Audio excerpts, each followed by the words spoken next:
안녕하세요 여러분. 혹시 나이가 들면서 몸이 예전 같지 않다고 느끼신 적 있으신가요? 아침에 일어나기 힘들어지고 집중력도 떨어지고 뭔가 활력이 없어진다는 느낌 말이에요. 사실 이 문제의 핵심은 노화 속도를 조절할 수 있다는 데 있습니다. 혹시 알고 계셨나요? 우리가 늙는 속도는 정해져 있는 게 아니라 우리의 선택에 따라 달라질 수 있다는 사실 말입니다. 최근 하버드 의대의 데이비드 싱클레어 교수팀이 발표한 연구에 따르면 우리 몸의 생물학적 나이는 실제 나이와 완전히 다를 수 있다고 합니다. 실제로 50세인데 생물학적으로는 35세의 몸을 가진 사람들이 실제로 존재한다는 거죠. 앞으로도 최신 연구 자료와 검증된 정보를 바탕으로 전달하겠습니다. 구독과 좋아요 꼭 눌러주세요. 주변 분들과 공유해주시면 더 큰 도움이 됩니다. 그럼 지금부터 저속 노화를 실현하는 구체적인 방법들을 하나씩 알아보겠습니다. 첫 번째는 간헐적 단식입니다. 사실은 이렇습니다. 우리 몸은 항상 음식이 들어오면 소화와 대사에만 집중하게 됩니다. 하지만 일정 시간 공복을 유지하면 몸이 자가포식이라는 놀라운 청소 작업을 시작한다는 사실 알고 계셨나요? 2016년 일본의 오스미 요시노리 박사가 노벨 생리의학상을 받은 자가포식 연구에 따르면 12시간 이상 공복을 유지할 때 우리 세포는 손상된 부분들을 스스로 제거하고 재생시킨다고 합니다. 마치 집안 대청소를 하는 것처럼 말이죠. 구체적인 방법은 168방식을 추천합니다. 하루 중 8시간만 음식을 섭취하고 16시간은 공복을 유지하는 것입니다. 예를 들어 오후 12시부터 8시까지만 식사하고 나머지 시간은 물이나 무설탕 차만 마시는 거죠. 단 주의하셔야 할 점이 있습니다. 당뇨병이나 혈압약을 복용 중이시라면 반드시 의사와 상담 후 시작하세요. 또한 처음에는 1212부터 시작해서 점진적으로 늘려가는 것이 좋습니다. 두 번째는 운동의 과학적 접근입니다. 혹시 알고 계셨나요? 단순히 많이 움직이는 것보다 특정 강도의 운동이 텔로미어라는 노화 지표에 훨씬 효과적이라는 사실 말입니다.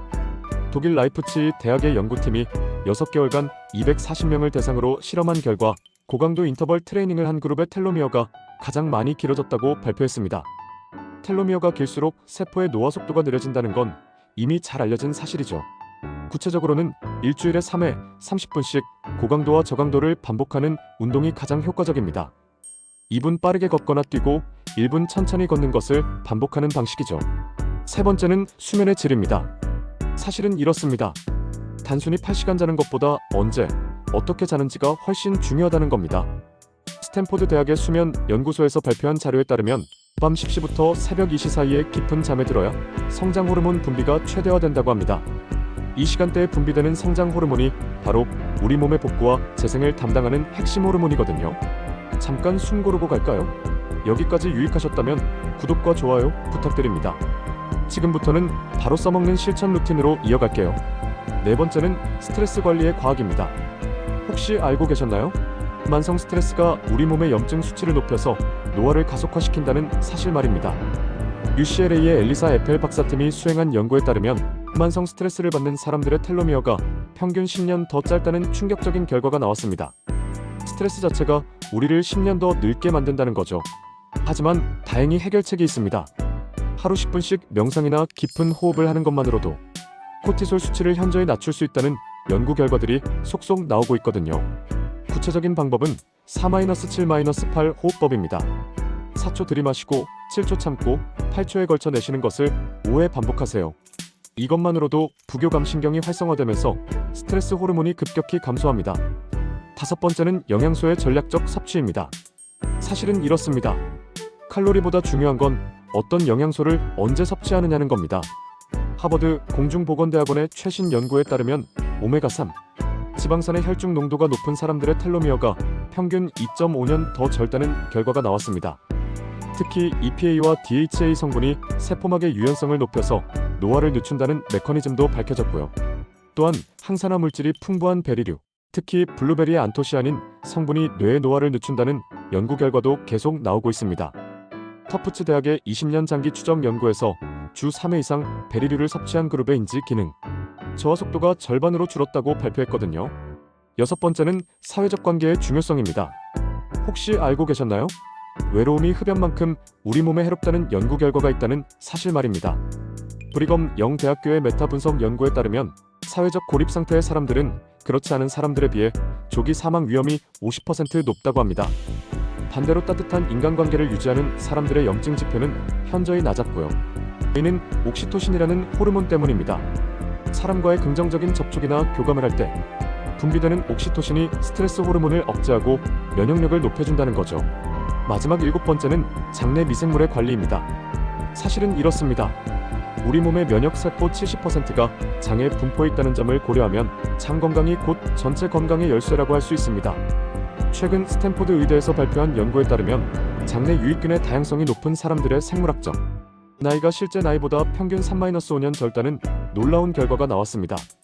특히 프로바이오틱스와 프리바이오틱스를 동시에 섭취하는 신바이오틱스 접근법이 가장 효과적이라고 합니다.